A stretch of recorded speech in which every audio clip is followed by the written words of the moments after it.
Բարև ձեզ։ Այսօր քննարկելու ենք մի թեմա, որ պատկերավոր ասած որոշում է Հայաստանի Հանրապետության ինքնիշխանության եւ ապագայի սահմանները։ Միանգամից ասեմ, խոսքը տնտեսության մասին է, իսկ Հայաստանի տնտեսությունը այսօր գտնվում է մեծ կարևոր, երբեմն ասում են պատմական տրանսֆորմացիայի փուլում։ Ինչ նկատի ունենք։ Այն, որ մի կողմից Ռուսաստանը կոշտ պատժամիջոցներ է, սահմանափակումներ է կիրառում Հայաստանի Հանրապետության նկատմամբ, որը կարծես թե ստիպում է Հայաստանին ինչքան հնարավոր է արագ փախչել մեկ երկրից կախվածության այդ ծուղակից։ Մյուս կողմից Եվրամիությունը կարծես թե բացում է իր սահմանները, բայց այստեղ էլ ակնհայտորեն Հայաստանի ապրանքները բախվում են եվրոպական շուկայի կոշտ ստանդարտներին։ Բայց սա դեռ ամբողջը չէ, ամենահետաքրքիրը կատարում է հենց մեր տարածաշրջանում, այն պարագայում, երբ Հայաստանի հանրային քաղաքական շրջանակները քննարկում են Հայաստան-Ադրբեջան քաղաքական տարաձայնությունները, հազարումի խնդիրները, սահմանազատումից մինչև խաղաղության պայմանագիր, մի խոսքով քաղաքական հարցերը, Հայաստանը եւ Ադրբեջանը սկսել են տնտեսական հարաբերությունները, նախ Ադրբեջանը բացել է իր ճանապարհները Հայաստան եկող ապրանքների համար եւ ինքն է ապրանք վաճառում Հայաստանին, այս դեպքում խոսքը նավթամթերքի մասին է, ավելին Ադրբեջանի նախագահը հայտարարում է, թե Հայաստանը ունի այլընտրանքային վառելիքի վստահելի աղբյուր եւ այդ աղբյուրը Ադրբեջանն է։ Մյուս կողմից Իրանի հետ դուրս ակտիվացել է նավթավերամշակման գործարանի կառուցման այս գաղափարը, հիմա քննարկվում է։ Այսօր փորձելու ենք հասկանալ, թե որ ճանապարհով է գնում Հայաստանի տնտեսությունը, դեպի ուր է գնում եւ որքանով է ամուր մեր տնտեսական թիկունքը այս փոփոխությունների իրականության մեջ։ Սա ազատ է Free News-ի եթերում, որտեղ համադրում են փաստերը, կարծիքները, գնահատականները եւ կանխատեսումները։ Զրուցակիցը սոցիալ-տնտեսական զարգացման կենտրոնի համահիմնադիր ղեկավար Գագիկ Մակարյանն է։ Բարև ձեզ, պարոն Մակարյան։ Երկար ժամանակ չենք հանդիպել, մենք այս ընթացքում անընդհատ եւ շարունակաբար անդրադառնալով հայ-ռուսական հարաբերություններին իհարկե խոսում ենք նաեւ այս տնտեսական սահմանափակումների մասին եւ դա ավելի շատ եւ ավելի շուտ դիտարկում ենք քաղաքական հարթության մեջ, ասում ենք, որ այդ ֆիտոսանիտարիան զուտ քաղաքական ֆիտոսանիտարիա է, այդուամենայնիվ քաղաքական է, տնտեսական է, տեխնիկական է, դա գոյություն ունի եւ ազդեցություն ունի Հայաստանի տնտեսության վրա։ Դուք մասնագիտական շրջանակները կամ կառավարությունը ունեն հստակ հաշվարկներ, թե մեկնարկի օրից մինչև այսօր ինչ վնաս է հասցրել այդ սահմանափակումները Հայաստանի տնտեսությանը։ Այո, շատ լավ, շնորհակալություն պարոն Կիրակոսյան։ Ասեմ ձեզ, որ երբ որ տարբեր քաղաքական շրջանակներ եւ որոշ փորձագետներ անդադ խնդիրը ուզում են կապել ռուսական քաղաքական որոշումների հետ, դրանով մեր զգոնությունը թուլացնում է։ Ես կարծում եմ, որ մենք պետք է արդարացիորեն բնորոշենք, թե մենք ինչ խնդիրներ ունենք եւ այդ խնդիրները որքանով են պարված ֆիտոսանիտարական, սերտիֆիկացման եւ այլ հարցերով եւ որակը գլոբալ առումով դրանով եւ երկրորդը որքանով են այդ քաղաքական ազդեցությունները շարունակելի, եթե մենք օրինակ որակի առումով ապահովում ենք մեր պայմանները։ Որովհետև համապատասխան պետական մարմինները, որոնք պատասխանատու են որակի հսկողության համար, օրինակ, եթե խոսում ենք գյուղմթերքների եւ սննդամթերքի մասին, բնականաբար պիտի խոսենք սննդի անվտանգության տեսչական մարմնի գործառույթների մասին։ Ես առանձնապես չեմ կարդացել, չեմ լսել որևէ մի պաշտոնական հայտարարություն, որով ժխտում է սննդի անվտանգության տեսչությունը, որ ռուսական կողմի պատճառաբանությունները, ասենք, կեղծ են կամ չեն համապատասխանում իրականությանը։ Որևէ մի ապրանքի վերաբերյալ լուրջ փորձաքննություն չի արվել։ Հետևաբար դա թույլ է տալիս ենթադրել, որ մենք ինչ-որ այնուամենայնիվ խնդիրներ ունենք, որքան մենք կոծկում ենք, ուզում ենք չասել կամ քաղաքական առումով մեծ ձեռնտու է այդ խնդիրը գցել ռուսական դաշտը, որոշ դեպքերում դա այդպես չի։ Բայց այստեղ նկատենք, որ այո, խնդիրներ ունենք, բայց հարցն այն է, որ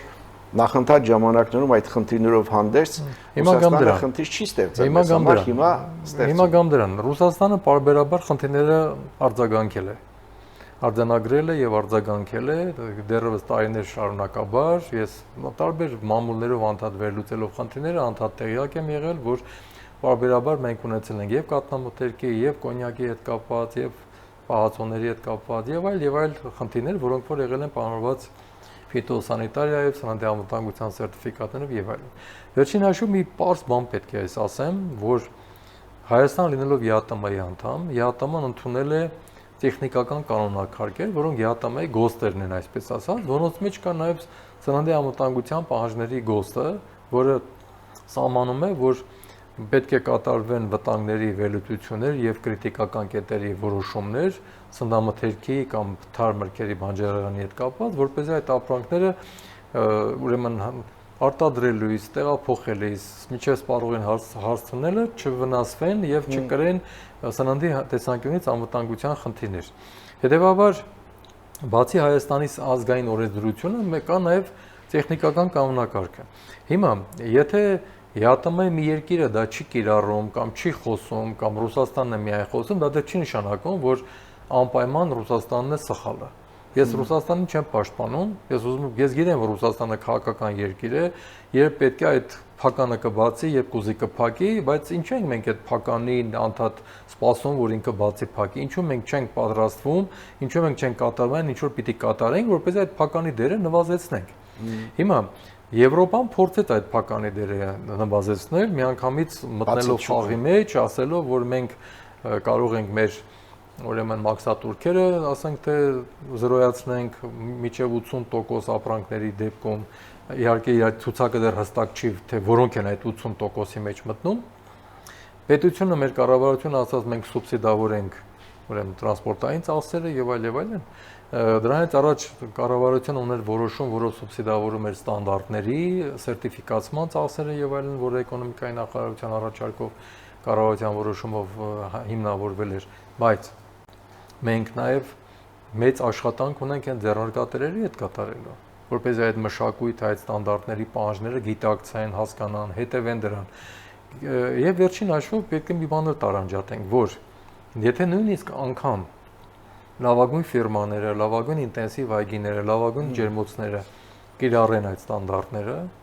այն մնացածները չեն կարողանալու կիրառել։ Այն փոքր ֆերմերները, փոքր տնտեսությունները, որոնք որ ընդհանրապես մի քանի տոննա բերք են հավաքում, բայց դրանք հազարներով են, տասնյակ հազարով են,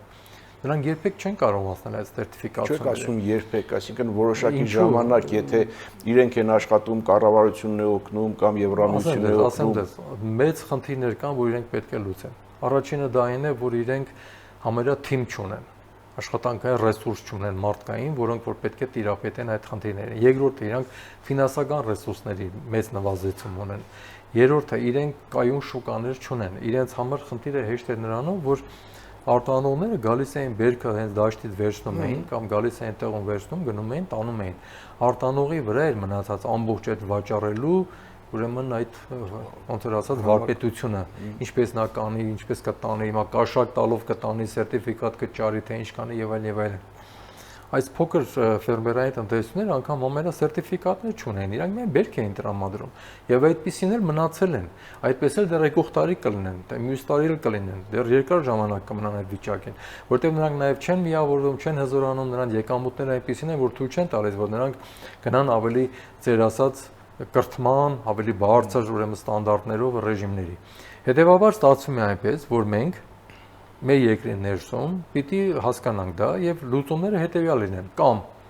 Ռուսաստանի հետ փորձելու ենք շարունակել աշխատել եւ որոշակիորեն փորձենք լեզու գտնել կամ հասկանալ այդ ինչպես դա անենք,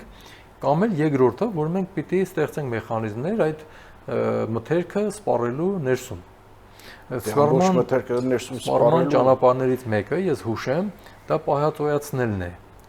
բայց պահածոյական գործարանները ունեն իրենց պայմանագրերը սահմանափակ քանակով, իրենք կարող են սահմանափակ քանակով վաճառել։ Հետևաբար պետության օգնությունը պետք է լինի շուկաներ գտնել պահածոյացված ապրանքների համար, նույն Եվրոպայի համար։ Պիտի պահածոյացված նաև ապրանքներ առաջարկվի, ոչ թե միայն թարմ մրգեր, բանջարեղեն եւ այլն։ Ինչու, որտեղ պահածոները նախ հեշտ է պահպանել, ավելի կոմպակտ է, իր գնի առումով ավելի ավելացված արժեքով է օժտված եւ ավելի ուրեմն մի քանի կիլոգրամ միրգը կարող է մեկ բանկայի մեջ տեղավորված, ասենք, պահածոյացված մթերք է, մուրաբա կլինի, թե կոմպոտ կլինի, հյութ կլինի կամ բանջարեղենի պահածո կլինի եւ այլն։ Եվ երրորդը, որ պահածոների համար ուրեմն կարող է պետք է կիրառել արդեն այս սխեմաներ, որը պետք է կիրառվի։ Այսօր դա դեռ այդ առանձնապես չի կիրառվում։ Հիմա Եվրոպական միությունը երբեք չի կարողանա սպառել այն քանակները, ինչ որ վաճառվում է Ռուսաստանի կամ ԵԱՏՄ-ի ներսում։ Ինչու՞։ Ավելի մեծ շուկա։ Որովհետև ավելի մեծ շուկա է, բայց խնդիրը այն է, որ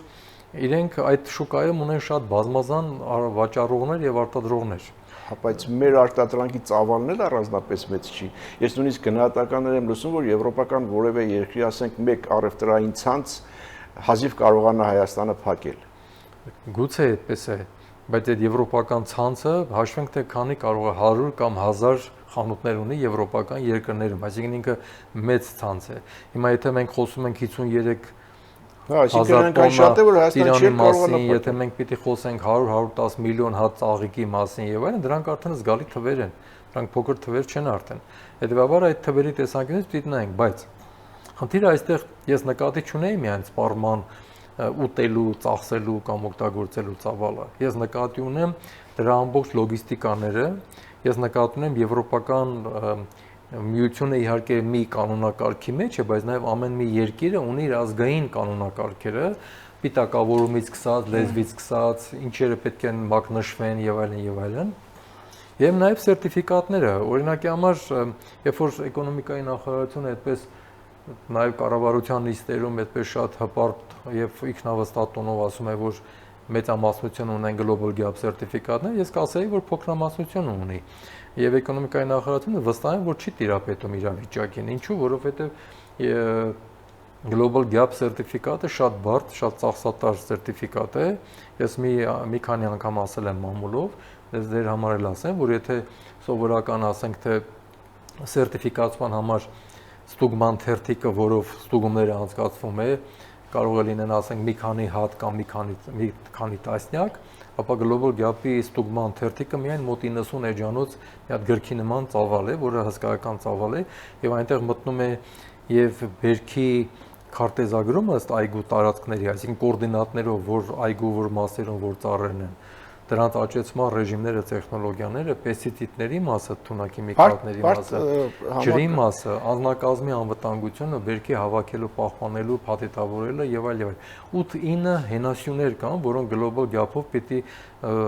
սերտիֆիկացնելու համար ապահովես։ Եվ ամենակարևորը Global Gap-ը տրվում է ընդամենը 1 տարի ժամանակով, 1 տարի հետո այդ սերտիֆիկատը ուժը կորցնում է, այսինքն դու ամեն տարի պետք է փող ծախսես եվրոպական երկրներից կամ որևէ երկրից հրավիրես Global Gap-ի սերտիֆիկացնող մարմին, գումարած ճանապարհածախս, հյուրանոց եւ այլն։ Պարոն Մակարյան, ես հասկանում եմ, որ Ռուսաստանի շուկան մեզ համար ավելի մատչելի է,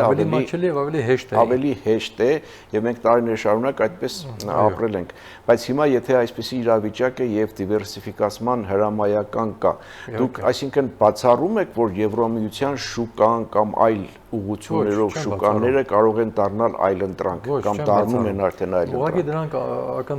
ակնթարթային տեղի չեն ունենա, դրանք տարիներ կպահանջեն, բայց այդ տարիների ճանապարհին կրկնում եմ, որ տեսեք խնդիրը ինչն է։ Օրինակ հայկական մեղրի համար արդեն քանի տարի է Եվրոմիությունը նույնպես թույլատրել է, որպես կենթանական սնունդ, վերջերս դուկը թույլատրել եւ այլն, բայց մենք մեծ հաջողություններ չունենք։ Ինչու մեղրի դեպքում այս օրինակը բերեմ։ Մեզ մոտ կան ընդհանրապես գուցե մատրի վրա հաշվել է մի քանի ֆերմաներ, որոնք կարող են մեղրի այնպիսի քանակ են արտադրում, որը նույն ֆերմայում է ստացվում եւ կարող է ինչ-որ էական քանակ վաճառել։ Մեղրի մնացած տեսակները սփռված շատ տարբեր մեղվաբույծների մոտ երբ որ հավաքես, ուզենաս տանել վաճառել, չես կարող, որտեղ ամեն մի մեղրը իր որակական հատկանիշներով տարբեր է։ Դու չես կարող բոլորին թակ-թակ առանձին սերտիֆիկացնես, որակը ստուգես եւ այլն եւ այլն։ Նույն կերպ էլ մեզ մոտ կա խնդիրը գյուղատնտեսության ոլորտում մյուս ապրանքների հետ մասով։ Նույն ծիրաները շատ տարբեր մարզերում, տարբեր այգիներ, տարբեր ուրեմն մշակույթ, նույն կերպ ասենք մնացած ամեն ինչը։ Հիմա փոքր ֆերմաների դեպքում պետությունը լուծումներ հիմիկվանից պետք է գտնի։ Հույսը չդնի Եվրոպայի վրա։ Երբ որ պետական մարմինը գալիս է կառավարությունում հայտարարում է, որ այսքան տոննա վաճառել ենք, հիմա մենք կվաճառենք, Եվրոպան դռները բացել է, սուբսիդավորում է, մենք ենք օգնում, միշտ պետք է այդ ցուցակից հանենք այն խեղճ ու կրակ մանր արտադրողների միջև 10 տոննա արտադրողների ցուցակից հարկավոր է հանել։ Այսինքն մեր աջակցության գործիքակազմը պետք է ուղղվի դրանց համար առանձին փաթեթով, կրկնում եմ։ Հիմա ինչ է պետք Եվրոպայի համար անել։ Առաջինը, որ մի քանի խնդիր պետք է լուծվի։ որը որ պահանջում է իրազեկման, տրեյնինգների, ուսուցման, այսինքն եւ ուրեմն նախապատրաստական փուլ։ Առաջինը, որ ձեռնարկատիրական մշակույթը պետք է լավանա։ Ոչ բոլորին կարող է ստանալ Եվրոպա։ Ձեռնարկատերերի մի մասը կարող է ունենալ լավ ֆերմա, լավ ջերմոտ, լավ այգիներ, ինտենսիվ, բայց իր գիտելիքով, իր մշակույթով, իր բնավորությամբ, իր խելքով, կոպիտ ասած, Եվրոպա գնալու բան չի։ Իր հարաբերություններ կառուցելու իր սխեմաներով։ Երկրորդը, որ դա պետք է կրթել, նախապատրաստել։ Երկրորդը, որ այդ սերտիֆիկացման process-ները պետք է գնալ։ Ու մենակ global gap-ը չի։ Այնտեղ այդ HACCP ISO 22000 կամ BRC փաթեթավորման ստանդարտներ կան եւ այլն, որոնք որ մի քանի տիպի ձևով տարբեր երկրներ, օրինակ Անգլիան կարող է մեծ առավելություն տալիս թեկուզ Եվրոպայի մեջ չի հիմա BRC ստանդարտներին, Եվրոպան կարող է global gap-ը, այսինքն դու պետք է իմանաս թե որ երկրներն ես ընտրում եւ այդ երկրների հետ կապված այդ համակարգերը գնալ։ Երրորդը, մենք ունենք այնպիսի լաբորատորիաներ, որոնք կարող են ծայրից ծայր բոլոր անհրաժեշտ ստուգումները կատարել եւ որոնց ակրեդիտացիան այնպիսին է, որ Եվրոմիությունը կճանաչի։ Մեր Եվրոպական միության աջակցությամբ մեզ մոտ մետրոլոգիայի ոլորտում լաբորատորիա ստեղծվեց ժամանակակից, բայց ասենք սննդի խմիչքների ստուգման տեսանկյունից մենք թույլ ենք։ Եվ ես մի անգամ ասել եմ, որ Եվրոպայի այս գումարները 52 միլիոնը որ տրվել է, այդ գումարը չի ծախսվելու։ Պետությունը վերջերս 3 միլիարդ 100 քանի միլիոն որ ծախսել էր 8.5 միլիոն դոլարի եվրոյի ընդամենը գումար է հատուցել։ Այդ 52 միլիոնը կարող է չծախսվել ամբողջ տարի, բայց մի քանի միլիոն եվրո հարկավոր է այդ գումարից կտրել եւ լաբորատորիաներ ստեղծել, գոնե մի երկու հատ, մի հատ անասնաբուժական։ Դեռ երևի հանրայինը հենց Եվրամիության մասնագիտական աջակցություն է, ոչ միայն ֆինանսական, այլև մասնագիտական։ Այո, հարկավոր է օրինակի համար ասենք լաբորատորիաների, ասենք հայտնի ցանցեր կան, դրանց խնդրել, որ դրանք ֆրանչայզինգով կամ այլ սխեմայով Հայաստանում մասնաճյուղ ստեղծեն։ Պետությունը կարող է այդ սարքավորումների մասը ինքը սուբսիդավորել, որպեսզի այդ լաբորատորիաների շագրգռված բերելու։ Խոսքով երկար բարդ ճանապարհ է։ Մենք խոսում ենք գյուղատնտեսական, ավարտեմ, երրորդ գլոբալը, արդեն տրանսպորտի լոգիստիկան է։ Տեսեք, խոսում են միայն ճանապարհի տևողության մասին, շատ նաև պաշտոնյաներ, ասենք որ մի քանի օր երկար է կամ 8000 կամ 6000 եվրո է, թանկ է, Ռուսաստան գնալ 2-ից 3000, ասենք դոլար է կամ եվրո եւ այլն, բայց դեռ մի եւս նրբություն կա։ Հեռավորությունից կախված նաև ավտոմատ սելեկցիա է տեղի ունենում, թե դու որ ապրանքները կարող ես ստանել։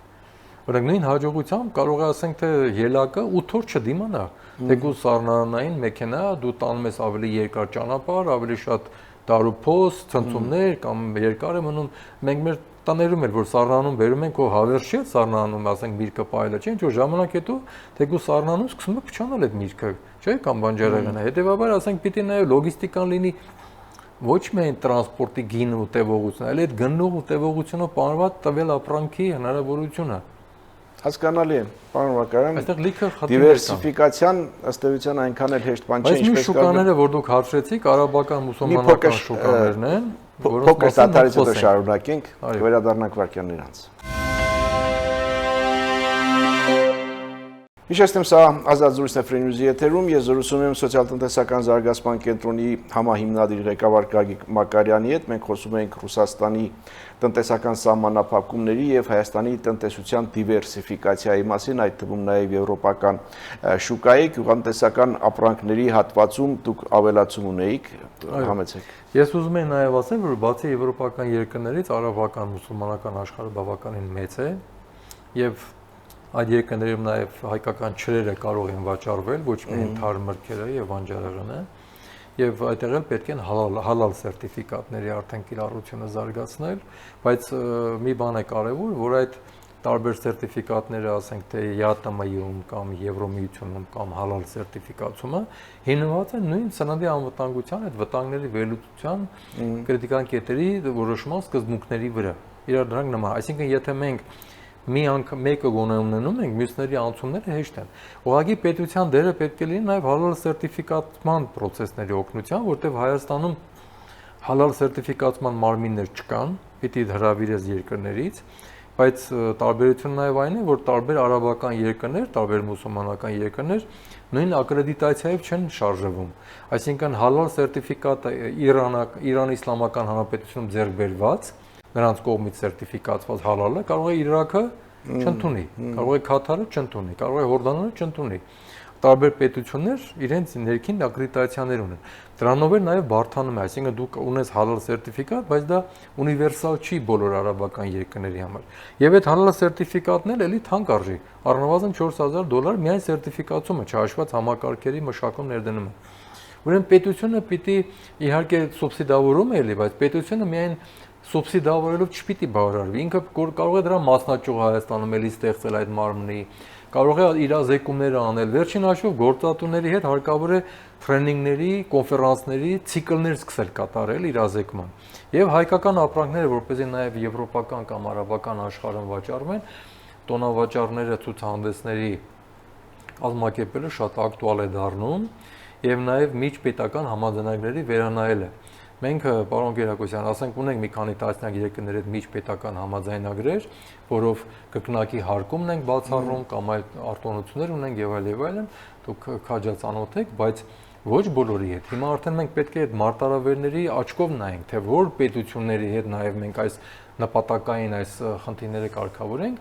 անշուշտ նաև նայենք դեպի Չինաստանի կողմը կամ ասենք արաբական երկրների Չինաստան։ Շատ լավ, թեմաները շատ են, ուզում եմ բացնենք։ Մեկ հաջորդը էներգետիկ անվտանգության խնդիրն է, այստեղ ես ասելով էներգետիկ անվտանգություն մի քիչ լայն կտրվածքով նայենք, ասենք ռուսական գազից մինչև Ադրբեջանի այդ նավթամետաղի եւ մեր համակարգերի տեխնիկական վիճակը։ Այո։ Մինչև Իրան, Իրանի գազ, չգիտեմ, որպես այլընտրանք, նավթավերամշակման գործարան եւ այլն։ Ինչ ունենք այս պահին, ենթադրենք Ռուսաստանը որոշում է շարունակել տնտեսական սահմանափակումները, պատժամիջոցները եւ ռուսական գազը թանկացնում է կամ անջատում է եւ այլն։ Մենք ունենք այլընտրանք հուսալի։ Այո։ Առաջին ասեմ, որ Հայաստանը մինչև հետ հասնենք, էլի։ Այո, առաջին ասեմ, որ Հայաստանը ունիկալ երկիր է դիվերսիֆիկացիայի առումով, այ էներգետիկայի ոլորտում մենք բավականին ցայտուն դիվերսիֆիկացված երկիր ենք, որտեղ ունենք ատոմակայան,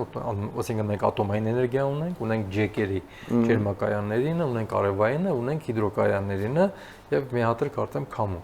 Այսինքն մենք 4 տեսակի հիմնական աղբյուրներ ունենք էլեկտրակայանի, որոնք որ բավականին դիվերսիֆիկացնում են եւ նաեւ հիմնված են ներքին ռեսուրսների վրա նույնպես, որը շատ կարևոր է։ Հիդրոկայանները ներքին ջրային ռեսուրսներն են, արևայինն մեր արևի ռեսուրսի վրա է։ Ջեկերն են, որ գազի վրա են, եւ ռուսական եւ իրանական, ատոմակայանն էլ ռուսական միջուկային վառելիքը։ Հիմա, երբ որ մենք խոսում ենք անվտանգության մասին եւ դիվերսիֆիկացնելու մասին, այո, մենք ունենք մի քանի ուղիներ։ Առաջի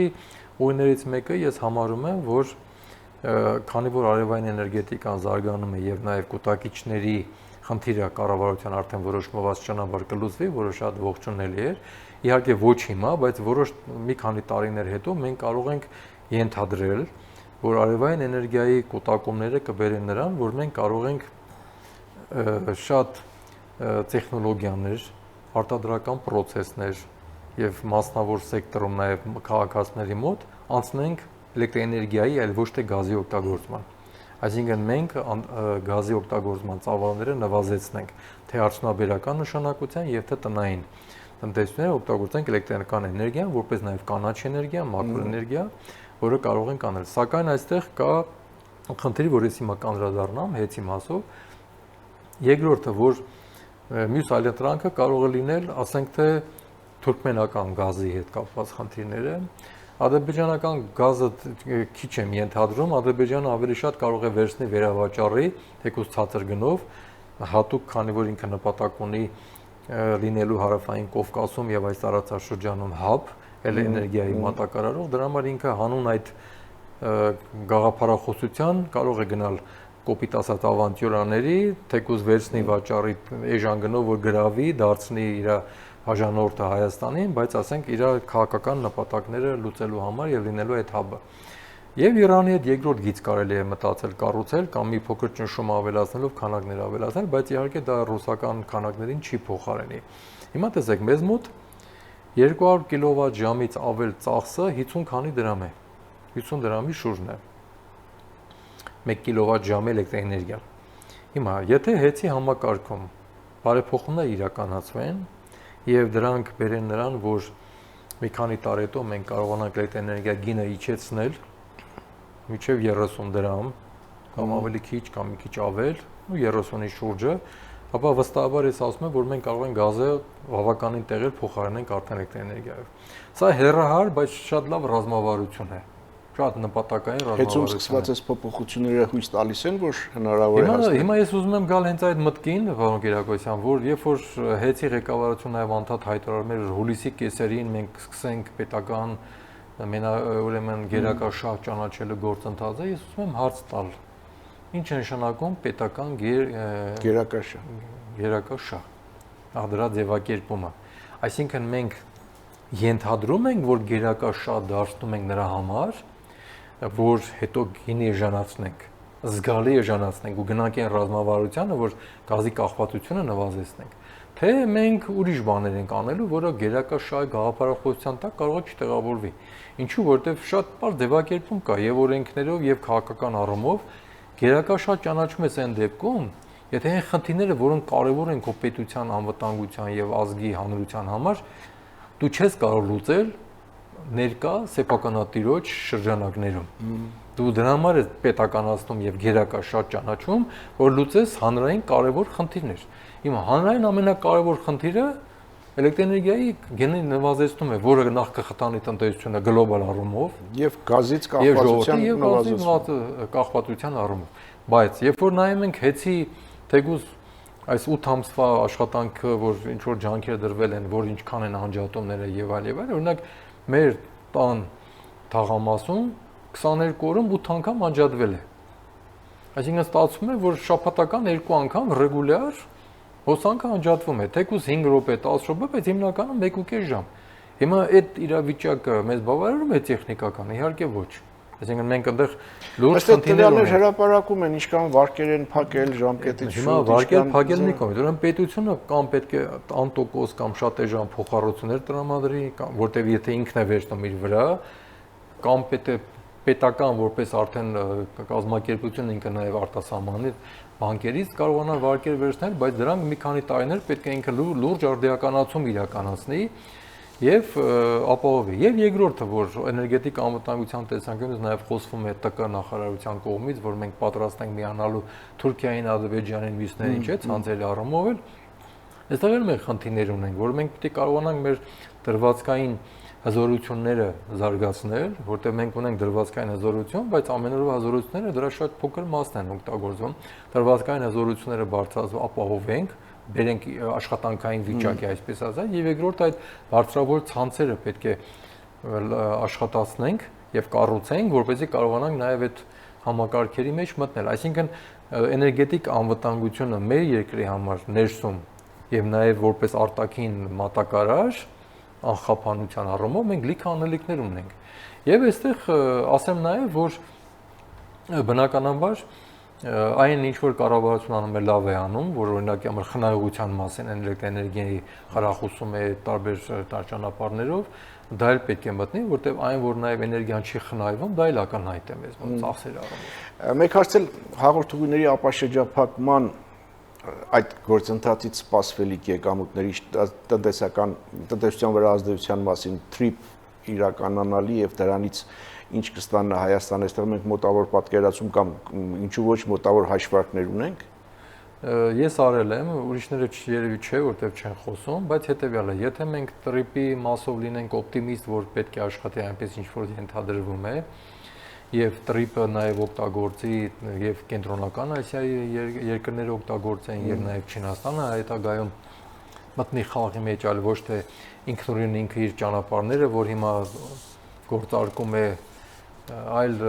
ամերիկան պիտի որոշակի լեզու գտնի Չինաստանի հետ, ապա ասեմ ձեզ, որ կենտրոնական ասիայական երկրների առևտրը եթե 5-ից 7% իրականանա TRIP-ով, մոտավորապես 8 միլիարդ դոլարի ապրանք կտեղափոխվի TRIP-ով եւ Հայաստանը էական տոկոսներ կունենա։ Իսկ եթե Չինաստանը նույն տոկոսային հարաբերակցության մտնի խաղի մեջ, ապա այդ թիվը դառնում է 220 միլիարդ դոլար։ Այսինքն դրանք շատ լուրջ թվեր են արդեն դառնում, որ Հայաստանի համար կարող են շատ հետաքրքիր լինել։ Տրանզիտից մենք ինչ կարող ենք աշխատել Չինաստանի խաղի մեջ։ Այո, քաղաքական եւ շատ տնտեսական հարցեր կան, որ պետք է կարգավորվեն։ Ես ասում եմ, որ ժամանակ արդեն սպառվել է, այլապես մենք ավելի խորը կարող ենք դիտել եւ Հայաստան, Ադրբեջան հարաբերությունները տնտեսական հարթության մեջ եւ Իրանի հետ ներկա վիճակը եւ հնարավորությունները պոտենցիալ, որ կարելի է օգտագործել եւ զարգացնել, այսօր սահմանափակվենք եւ մեր զրույցի վերջում բլից հարցեր եւ կարճ պատասխաններ։ Ռուսական շուկան Հայաստանի համար անփոխարինելի է, թե փոխարինելի։ Այնուամենայնիվ փոխարինելի է։ Ռուսաստանի տնտեսական սահմանափակումները ավելի շատ քաղաքական են, թե տնտեսական կամ տեխնիկական։ 50-50։ Ինչ է հարկավոր, որպեսզի Եվրամիության շուկան հայկական ապրանքների համար բաց լինի։ Իրական խնդիրների գնահատում եւ այդ գնահատված հիման վրա ճիշտ գործառույթների իրականացում։ Ալիևի ասած հուսալի աղբյուրը մեզ համար գործընկերություն է, պրագմատիկ տնտեսական քաղաքականություն, թե թակարդ։ Ավելի շատ թակարդ ես կհամարեի։ Կարող է արդյոք տնտեսական համագործակցությունը Ադրբեջանի հետ բերել իրական խաղաղության։ Նպաստել։ Կարծում եմ դեռ վաղ է դրա մասին խոսել։ Իրանի հետ նավթավերամշակման գործարանը կկառուցվի առաջիկա 5 տարիներին։ Չեմ կարծում։ Իրանական գազը երբևէ կփոխարինի ռուսական գազին Հայաստանի տնտային տնտեսությունում։ Եթե ներկա իրավիճակով գնահատենք, դեռ ոչ։ Հայաստանի տնտեսությունն այսօր ավելի ինքնիշխան է, քան 5 տարի առաջ։ Այո։ Որն է հայկական տնտեսության ամենաթույլ կետը։ Կառավարումը։ Տնտեսական դիվերսիֆիկացիան կհաջողվի, թե կմնա այսպես գաղափարների թղթի վրա։ 30%-ով կհաջողվի։ Եվ մոտակա տարիների համար։ Եվ մեկ միտք, որ կուզենայիք հեռուստադիտողը հիշեր մեր այսօրվա զրույցից։ Լինենք լավատես եւ հուսանք, որ այնուամենայնիվ Հայաստանը կկարողանա հաղթարել այս դժվարությունները, որովհետեւ այդ կամքը երևում է։ Շնորհակալ եմ զրույցի համար։ Հետևենք իրադարձությունների զարգացումներին։